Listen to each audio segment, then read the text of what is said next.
makanya itu kalau ngangkat barang, kemarin tak sikap jangan begini langsung. Jadi mestinya sikap kita begini. Nah, kita duduk begini. Nah, barang itu kita angkat, taruh di paha sini dulu, baru kita berdiri begini. Jadi sikap tulang belakang kita itu tetap lurus, tidak dalam posisi yang bengkok. Ini tungkai bawah, tungkai atas, seluruhnya namanya tungkai. Tungkai atas, tungkai bawah, kaki. Nah, jadi bisa sakitnya di tungkai yang banyak itu, karena tulang belakang. Nah, kenapa kok sakitnya hanya di daerah tulang belakang, di daerah yang di pinggang, di daerah tulang belakang ya? Karena gangguannya itu memang hanya di sekitar ini, tidak menyebabkan gangguan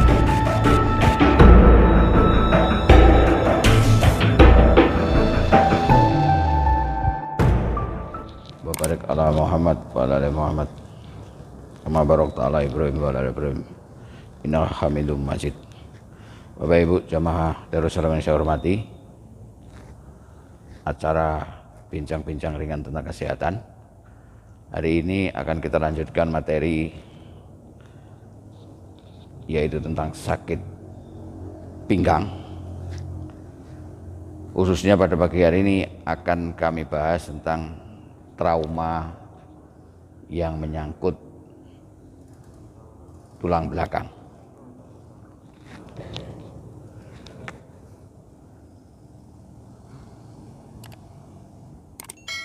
Trauma tulang belakang. Ya. Jadi trauma tulang belakang ini bisa menyebabkan sakit pinggang juga. Terutama yang sering kita jumpai ini ada dua macam trauma biasanya, yaitu trauma yang sifatnya kronis dan satu yang sifatnya akut. Ya, kronis itu artinya trauma itu terus menerus walaupun intensitasnya itu kecil tapi terus terjadi terus. Yang akut ini biasanya yang terjadi secara tiba-tiba. Ini sama-sama bisa menyebabkan sakit pinggang atau sakit tengah, katanya orang di sini ya. Tidak tahu yang tengah yang mana, yang pinggir yang mana, tapi sebutannya sakit tengah, tidak ada sakit pinggir. Nah, kalau kita ngomong yang akut dan yang kronis, yang akut, kita yang kronis dulu. Yang kronis ini biasanya sifatnya walaupun intensitas kecil ya, tapi terjadi terus menerus. Kalau ini sifatnya biasanya intensitas besar atau berat dan mendadak yang ini. Nah, yang intensitas kecil terus menerus ini misalkan biasanya ini berkaitan dengan perilaku, kebiasaan ya, kebiasaan ini. Misalnya kebiasaan duduk, sikap duduk ya, sikap duduk ini sikap duduk, orang yang duduk sering begini, nah ini menimbulkan yang kalau duduk sering begini atau sering begini, nah, itu bisa menyebabkan trauma pada tulang belakang. Sikap duduk misalkan. Terus yang lain misalkan karena kerja yang kemarin kita sudah coba, kerja yang sikapnya terus menerus tidak berubah. Sikap kerja itu seringkali juga menyebabkan trauma itu. Yang seringkali adalah ini yang sifatnya ini apa namanya, kronis ini. Jadi orang duduk itu terus menerus begitu terus, maka akan menimbulkan perubahan ini, apa ya, trauma pada kronis. Nah, kalau yang akut ini biasanya seringkali misalkan sifatnya kecelakaan ini. Kecelakaan bisa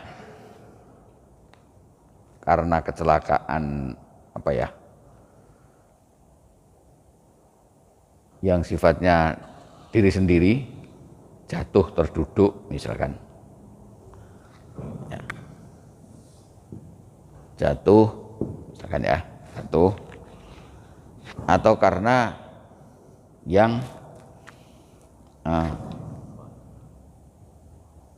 salah apa namanya, salah gerak atau salah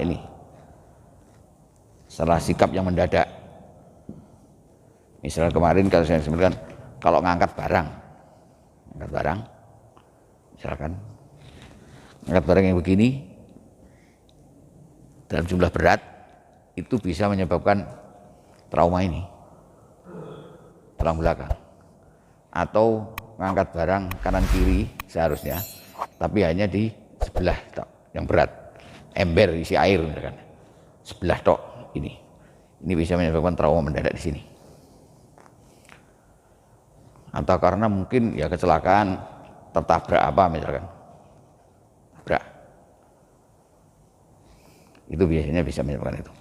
Makanya kalau ngangkat barang kemarin tak jelaskan bahwa jangan seperti ini kalau berat barangnya. Kalau ringan sih tidak apa-apa.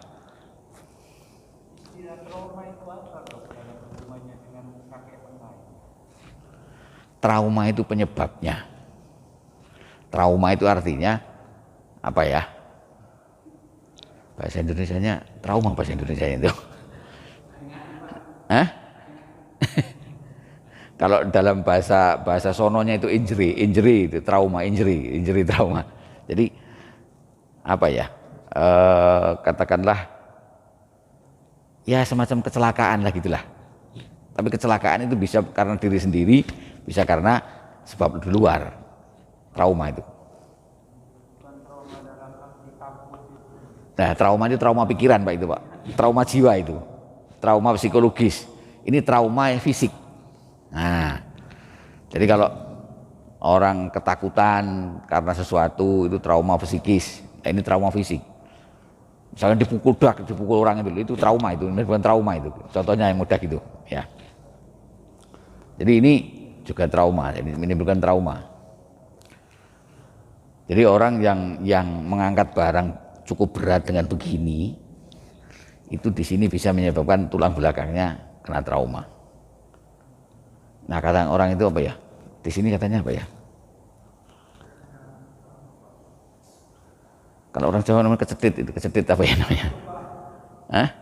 Tardep, nah itu katanya, tardep katanya. Ya itu. Ya itu bisa menyebabkan itu. Makanya itu kalau ngangkat barang, kemarin tak sikap jangan begini langsung. Jadi mestinya sikap kita begini. Nah, kita duduk begini. Nah, barang itu kita angkat, taruh di paha sini dulu. Baru kita berdiri begini. Jadi sikap tulang belakang kita itu tetap lurus. Tidak dalam posisi yang bengkok. Demikian juga kalau ngangkat barang, ini berat. Ini kalau berat itu digantikan dua, kanan kiri. Itu caranya. Biar tidak terjadi trauma. Jadi dua macam trauma ini bisa menyebabkan sakit pinggang. Nah, trauma itu sendiri, kalau kemarin saya sempat gambar ini, misalkan ini tulang belakang, ya, ini tulang belakang. Ini di antara tulang belakang ini ada bantalan, ya. Katakan bantalan ini, tengah-tengah ini, bantalan. Nah, trauma itu bisa mengenai tulang belakangnya ini atau bantalannya. Biasanya yang sering yang tulang belakangnya atau bantalannya. Nah, kalau mengenai tulang belakang, yang tulang belakang ya, yang mengenai tulang belakang tubel ini bisa patah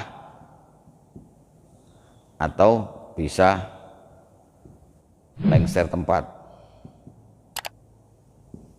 tempatnya lengser. Jadi semula begini, ini bisa menjadi di sebelah sini, geser ke sini, atau ini bisa ke sana. Itu lengser tempat. Jadi tulang belakangnya lengser tempatnya, atau ke depan ke belakang bisa, ke kanan kiri bisa. Kalau patah, nah kalau patah tulang belakang ini patahnya tidak seperti tulang-tulang yang lain. Biasanya tampaknya gini, ini bisa menjadi kecil. Nah, ini bantalannya begini. Jadi semula gede ini jadi kecil.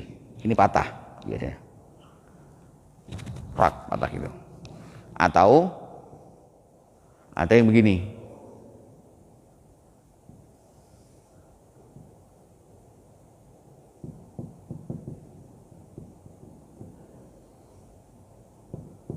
Nah, ini jadi begini.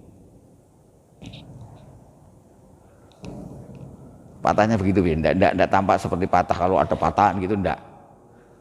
Jadi begini ini sudah dikatakan patah kalau tulang belakang. Jadi patah ini bisa patahnya seperti ini, jadi lebih kecil.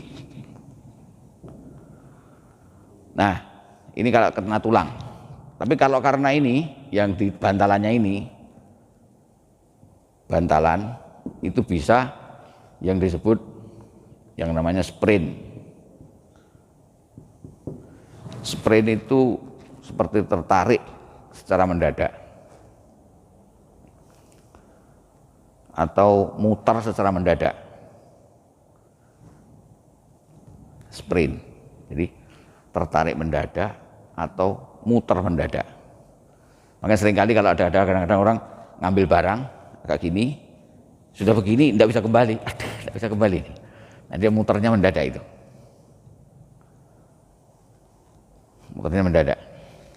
Makanya itu bisa seperti ini. Nah, biasanya ini akan kelihatan misalkan kalau dilakukan pemeriksaan ronsen. Di ronsen kelihatan biasanya gitu. Kalau tidak di ronsen ya tidak kelihatan biasanya. Nah, kemudian dari ini semua sakitnya itu bisa hanya disakit di area di tulang belakang ya, di area tulang belakang. Artinya hanya sakit di daerah sini di tulang belakangnya.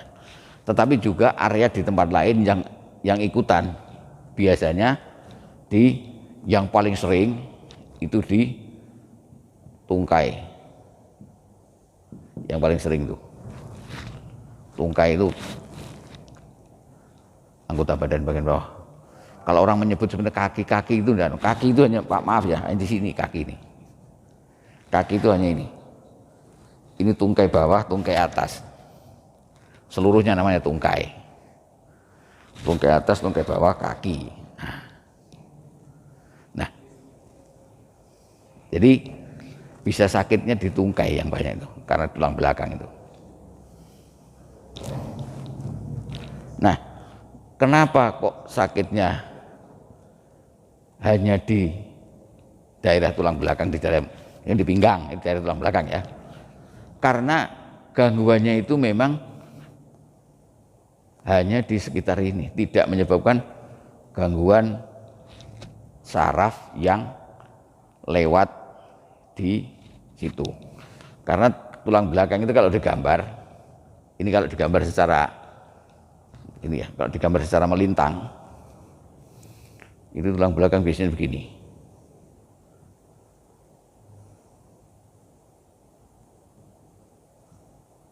Nah, ini secara melintangnya gambar begini. Ini bagian belakang, jadi di belakang, ini depan. Jadi ini di dalam perut, yang ini di punggung belakang sini. Nah, yang bunder di sini, ini tempat lewatnya saraf apa namanya itu, yang disebut sumsum belakang. Ini. Jadi ada saraf besar yang dari otak terus turun sampai ke daerah pinggang ini. Ada lewat di lubang ini. Kemudian dari saraf ini yang di lubang ini biasanya ini ada cabang-cabang yang ke sini biasanya. Ya seperti ini, cabangnya ke sini, ada yang ke sana. Mengeluarkan cabang-cabang saraf. Nah, ini di sini ada bantalannya itu, di sini bantalan itu. Jadi bantalan yang ini itu tempatnya di sini ini. Di sini ya. Nah, tatkala bantalan ini mengalami gangguan, bantalan ini bisa apa ya, semacam mencotot gitu. Mencotot itu apa ya? Tidak lepas itu, cuman bentuknya mestinya kan bagus begini ya. Nah, mencotot itu artinya ini bisa ke sini. Nah, jadi karena tertekan maka dia bisa gini. Nah, tatkala ini begini maka mengganggu saraf yang lewat di sini. Nah, gangguan saraf inilah yang menyebabkan sakit di tungkai ini, sakit di sini. Nah, orang-orang nyebut yang gampang itu sarafnya kecepit. Nah, ya ini saraf kecepit itu seperti ini contohnya. Tapi tidak hanya tulang belakang, di tempat lain juga bisa. Tapi kalau di tulang belakang ininya bisa kecepit gini. Jadi ini jadi terganggu dan ini sakit sekali. Yang kemarin kalau ini kecepit begini, inilah yang disebut dengan penyakit mungkin yang sering terkenal itu HNP itu. Sakit HNP itu karena seperti ini sarafnya. Nah, kalau mengenai sarafnya itu kemudian yang kena saraf besar ini, ya sudah sakit tidak karuan itu. Yang besar yang lewat di sini nih, besar itu sarafnya. Kalau yang kanan kirinya ya ini, itu orang bisa kadang-kadang sampai bisa ininya lumpuh kalau kecepit itu. Nah, ini untuk kecepit harus dibebaskan. Biasanya ya harus dikoreksi, dioperasi. Tapi operasi risikonya tinggi di sini. Di sini. Jadi kalau trauma misalkan jatuh terduduk, ya jatuh terduduk, itu bisa kena tulang belakangnya, bisa kena bantalannya ini. Kalau bantalan bisa seperti ini, contohnya. Kalau ini bisa seperti ini. Jadi, nah ini kadang-kadang dirasakan itu tidak pada saat itu, saat sekian lama baru terasa bisa. Jadi seperti contohnya kalau ini misalkan ini menjadi patah, misalnya patah ini, patahnya ini kadang-kadang pada saat itu tidak begitu terasa, tapi dalam sekian bulan baru terasa. Kok jadi begini? Makanya seringkali kalau periksa ke dokter itu ditanya, pernahkah ini, pernahkah itu, tanya ini, tanya itu. Nah, itu yang seringkali dicari seperti ini. Ini kalau trauma-trauma akut biasanya seperti ini. Trauma akut. Nah, ini semua menyebabkan sakit sini, sakit tengah. Kalau kena di bagian pinggang, sakit begitu. Semakin kalau ini ya trauma yang begini semakin ke atas, ke punggung, ke leher, itu akibatnya semakin berat. Karena semakin di atas itu apa namanya? Daerah yang dipelihara oleh saraf itu semakin luas. Jadi kalau daerah leher itu banyak daerah tangan, sini, leher, sampai ke bawah sana. Daerah yang punggung, cuma daerah perut sini, pernapasan dan sebagainya. Pinggang, daerah tungkai, daerah. Jadi kalau kena trauma di atas itu bisa semuanya kena, biasanya gitu. Trauma leher. Bahkan kalau leher yang di paling atas, itu trauma yang sangat-sangat fatal, bisa langsung menyebabkan kematian kalau yang di leher di bagian atas. Makanya itu seringkali kalau ada kecelakaan di jalan misalkan ya, itu kalau mengenai traumanya kena kepalanya, maka ngangkat orang yang kena trauma itu hati-hati. Karena kalau kena kepalanya, kemungkinan leher itu kena. Maka tatkala kita mengangkat salah posisi, yang tadinya hidup bisa jadi mati. Angkat leher ini. Karena ada bagian leher ini yang sangat berkaitan dengan asas vitalnya hidup. Jadi begitu ada sedikit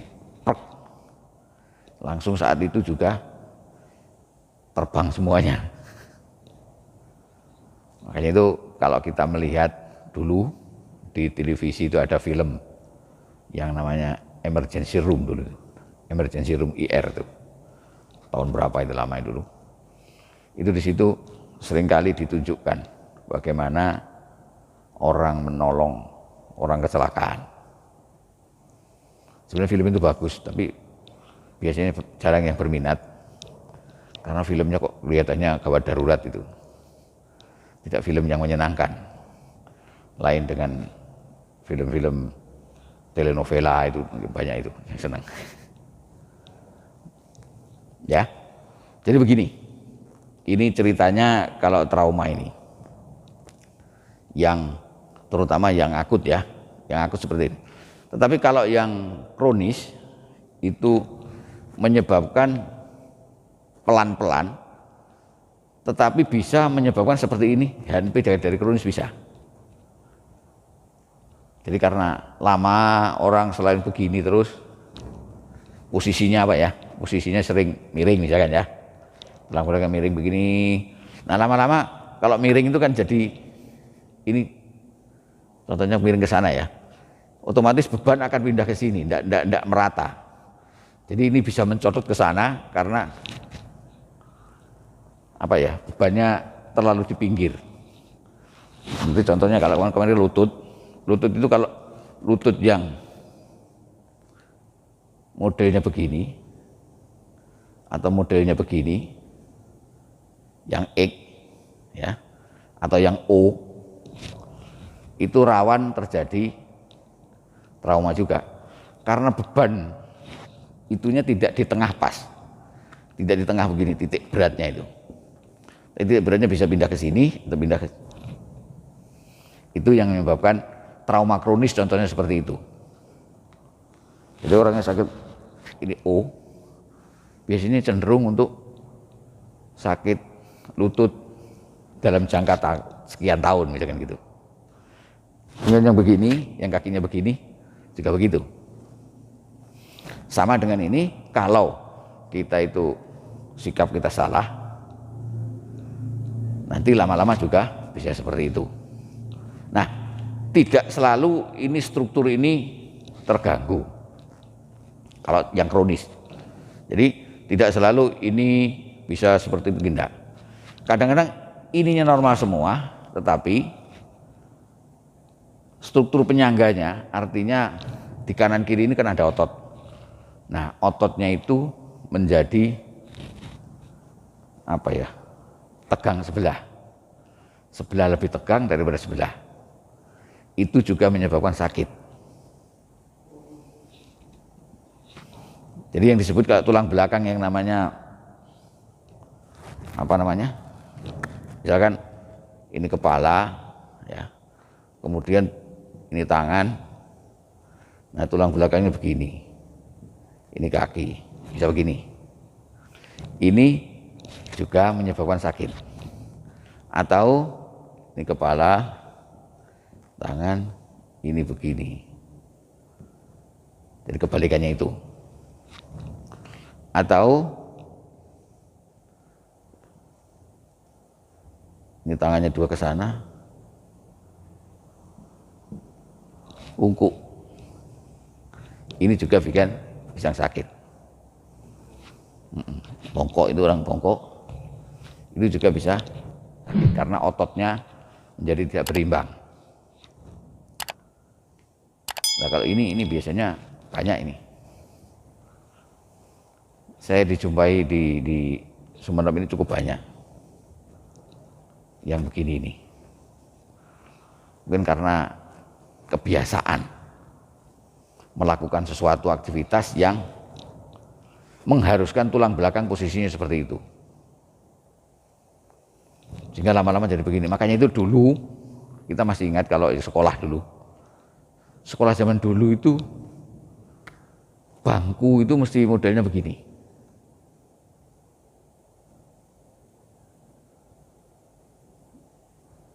Ini ya, udah duduk, ininya begini. Orang duduk di sini biasanya ya, di sini, ini bangkunya begini. Anak-anak, bangku, biasanya begini ya. Kalau lebih besar gambarannya begini, misalkan. Ini biasanya. Bangkunya begini dulu, zaman dulu orang sekolah. Saya SD itu bangkunya masih begini. Sekolah SD dan sampai sekarang saya lihat di SD saya bangkunya begini.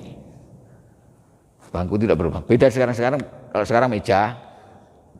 Nah, di sini kursi. Mejanya begini. Ini beda membentuk sikap tulang belakang.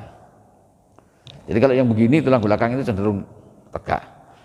Tapi nah ini cenderung begini. Makanya masih ingat kalau mungkin lambang apa ya, sekolah Muhammadiyah itu lambangnya bangkunya begini. Tapi walaupun sekarang tidak menerapkan bangku yang begini tempat duduk itu. Jadi zaman dulu itu sudah dipikir bagaimana agar tulang belakangnya tegak, maka bangkunya miring, mejanya itu. Yang benar ini sebenarnya. Yang zaman kuno ini benar ini. Tidak tahu di sini masih ada enggak? Hah? Ya.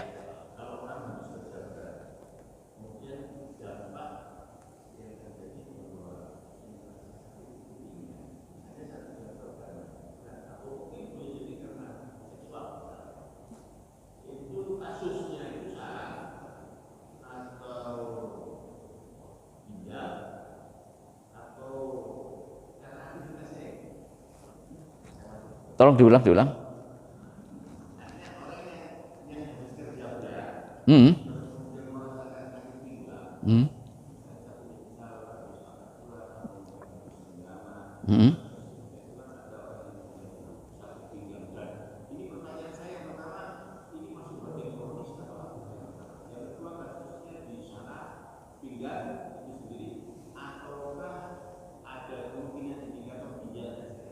Oh. Oke. Jadi itu karena kerja. Karena kerja biasanya kalau pada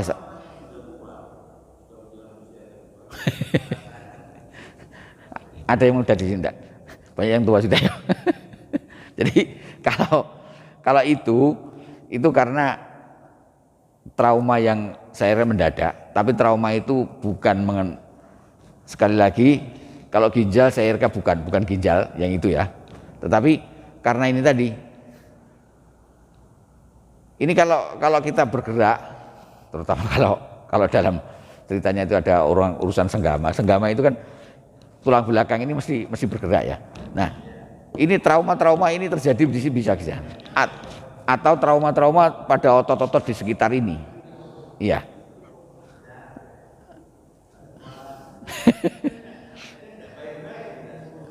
Lah, makanya itu ini kalau yang namanya seperti ini, ya mau tidak mau diurut itu belum tentu tapi biasanya itu yang bagus itu di ini. Kalau dikompres itu kalau masih baru terjadi, itu kita pakai kompres yang dingin. Tapi kalau sudah 2-3 hari itu kompresnya hangat, tidak bisa kompres dingin. Jadi kalau ada dua kompres, ada kompres dingin, kompres hangat ya, itu bisa terjadi itu. Atau karena apa ya namanya, yang saya bilang sprint tadi, ini sprint karena gerakan itu tadi, maka seringkali ini harus diluruskan. Artinya dibuat posisi yang lurus. Posisi lurus itu misalkan kita kalau tidur tidak di kasur yang empuk, tapi misalkan tidur di seperti ini, di karpet begini, ini menyebabkan tulang belakang itu lebih lurus daripada di kasur. Jadi alasnya datar tapi tidak empuk. Itu iya, tidak empuk, istilahnya saya bilang tidak empuk ya, jadi alasnya datar. Itu bisa menyebabkan tulang belakang kita lebih lurus. Kalau dengan lurus itu kurang, maka bisa dilakukan traksi, tarik. Ini di rumah sakit itu ada itu, pasang sini, pasang sana, itu tarik, ada bebannya, ditarik agar menjadi lurus. Fisioterapi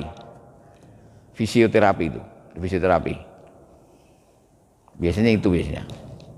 Nah itu bisa karena ini atau bisa karena ototnya, otot kita. Jadi otot itu yang di kanan kiri ini, di kanan kiri di tulang belakang ada otot-otot besar kan. Nah ototnya itu bisa mengalami trauma.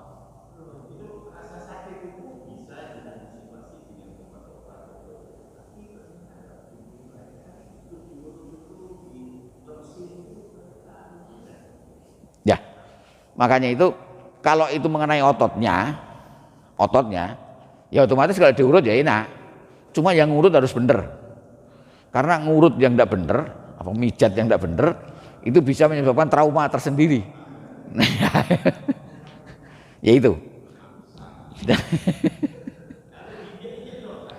Hah? Diinjak-injak itu pada prinsipnya sama dengan dipijat-pijat. Cuma mijatnya satunya pakai kaki, satunya pakai tangan gitu kan. Jadi sama. Kalau nginjek-injeknya bener ya tadi enak, kalau tidak bener jadi sakit. Ya itu. Jadi traumanya itu bisa gitu tadi. Bisa mengenai ototnya, bisa mengenai bantalan ini, bisa mengenai tulangnya. Tapi kalau yang kegiatan itu biasanya jarang. Kalau tulang ini biasanya perlu seperti jatuh terduduk atau karena kecelakaan. Iya.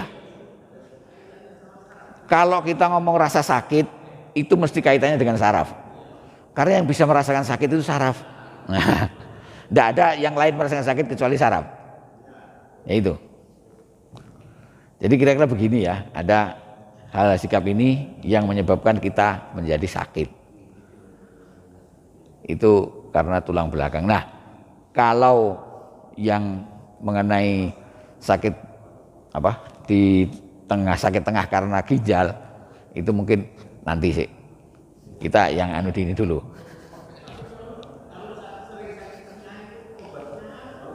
Ya,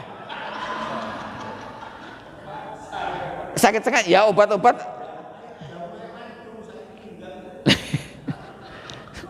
Jadi yang namanya sakit tengah, sakit yaitu obat-obat anti rasa sakit. Jadi untuk menanggulangi sakit ya mulai dari ada paracetamol, ada antalgin, ada ya itu isi-isinya ya itu.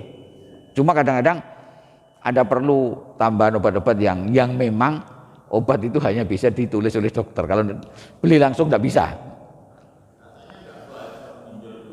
Hah? Loh, memang semua obat, bukan hanya obat, air saja itu kalau menggunakan tidak benar itu bisa menyebabkan sesuatu yang tidak baik. Hanya air loh, bukan obat ini. Apalagi obat-obat itu pada prinsipnya obat itu adalah racun. Obat adalah racun. Maka penggunaannya harus mengerti, mengikuti aturan yang ada. Kalau tidak digunakan dengan benar, maka itu jangan lupa jadi racun.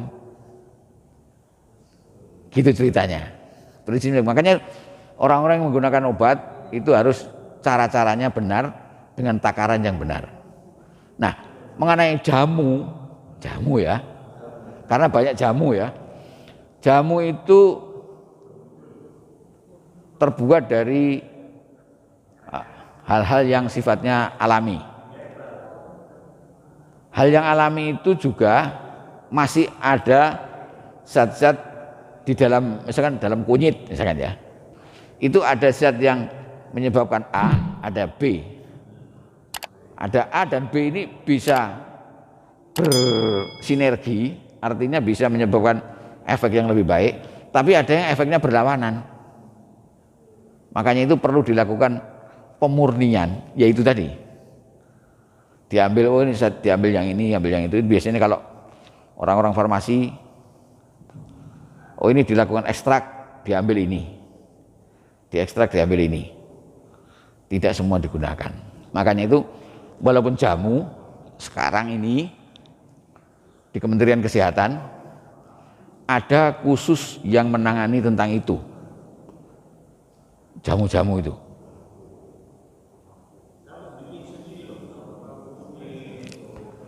Yaitu karena ukuran. Jadi, nah dosis-dosisnya itu. Oleh karena itu Kementerian Kesehatan mulai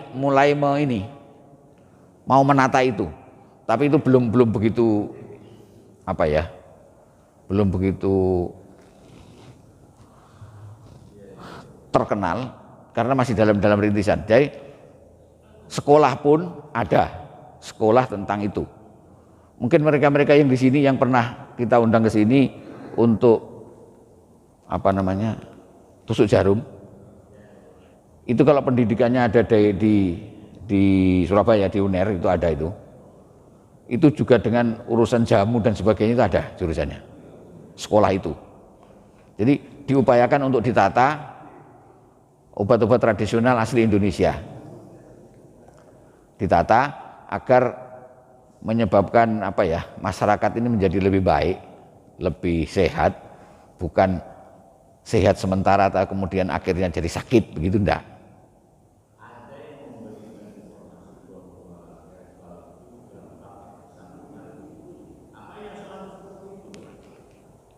Di dalam dunia medis saya katakan 1 ditambah 1 tidak selalu 2, bisa 0 bisa 10. Jadi kita tidak bisa ngomong seperti itu. Loh ya memang, makanya itu sekarang Kementerian Kesehatan menata itu Pak. Jadi diadakan pendidikan itu, pendidikan obat tradisional beserta dengan bagaimana mengaplikasikan jamu dan sebagainya itu agar bisa bermanfaat sebaik-baiknya untuk kesehatan masyarakat Indonesia itu. Kira-kira begitu. Jadi kalau pengen ada yang ini, memang ada di Surabaya di UNER itu ada pendidikan khusus pengobat tradisional. Ada. Itu ada itu. Jadi di sana agar pendidikan itu dengan pendidikan ini diharapkan memang bisa maksimal menggunakan obat tradisional Indonesia. Kira-kira begitu.